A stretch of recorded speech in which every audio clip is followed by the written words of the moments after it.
అందరికీ నమస్కారం.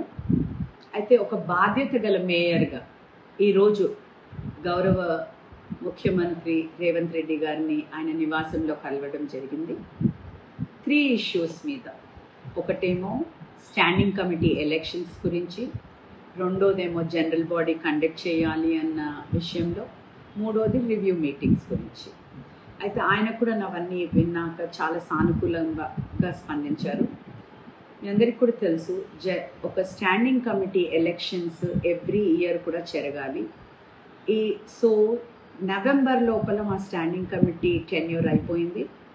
So elections ఇమీడియట్గా జరగవలసి ఉండే, కానీ కోడ్ వలన, ఎమ్మెల్యేస్ కోడ్ వలన ఎలక్షన్ జరగలేకపోయింది. అదేవిధంగా జనరల్ బాడీ మీటింగ్ కూడా మాది ఆగస్ట్ లాస్ట్ అయింది. Every 3 months general body meeting కూడా జరగవలసింది. అయితే ఇప్పటి వరకు 5 months కూడా అయిపోయింది, జనరల్ బాడీ మీటింగ్ జరగలేదు. అండ్ మా కార్పొరేటర్స్ అందరూ కూడా, అన్ని పార్టీలు, 4 పార్టీల కార్పొరేటర్లు కూడా నా దగ్గరికి పదే రావడం, మా ఆఫీస్కి వాళ్ళ వినతి పత్రం ఇవ్వడము, జనరల్ బాడీ కండక్ట్ చేయమనడము, మరి స్టాండింగ్ కమిటీ ఎలక్షన్స్ పెట్టమనడము, ఇవన్నీ కూడా వాళ్ళు వచ్చి నన్ను అడుగుతున్నందుకు నేను కమిషనర్ గారికి లెటర్స్ కూడా రాశాను.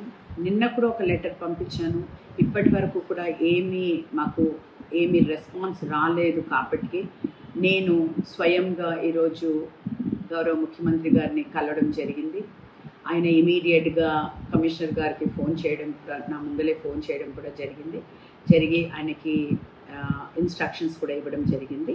అంతేకాని నేను ఏ పార్టీ మారుతున్నాను అనేసి కానివ్వండి, ఇవన్నీ కూడా అవాస్తవము. ఇవన్నీ కూడా ఎవరు కూడా బిలీవ్ చేయొద్దండి. నేను తప్పకుండా ఏ పార్టీలో అయితే ఉన్నానో, బీఆర్ఎస్ పార్టీతోనే ఉంటానని అందరికీ కూడా తెలియజేస్తున్నాను. Thank you.